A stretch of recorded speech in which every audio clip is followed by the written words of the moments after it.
وَإِذْ قَالَ إِبْرَاهِيمُ لِأَبِيهِ آزَرَ، اور یاد کرو جب کہ کہا تھا ابراہیم نے اپنے باپ آزر سے اتتخذ اصناما آلہہ، کیا آپ نے ان بتوں کو اپنا الہ بنایا ہوا ہے؟ انی اراک وقومک فی ضلال مبین، میرا تو خیال یہ ہے، میری رائے تو یہ ہے کہ آپ بھی اور آپ کی قوم بھی کھلی گمراہی میں مبتلا ہے۔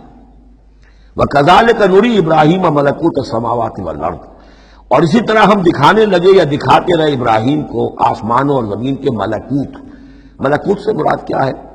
کہ اللہ تعالیٰ نے اس کائنات کا جو نظام قائم کیا، جسے میں کہتا ہوں کہ جو یونیورسل گورنمنٹ ہے، اس کا ایک نظام ہے، اس کے کارندے ہیں، تو اس کے مشاہدہ اللہ تعالیٰ اپنے رسولوں کو کراتا ہے تاکہ ان کا یقین جو ہے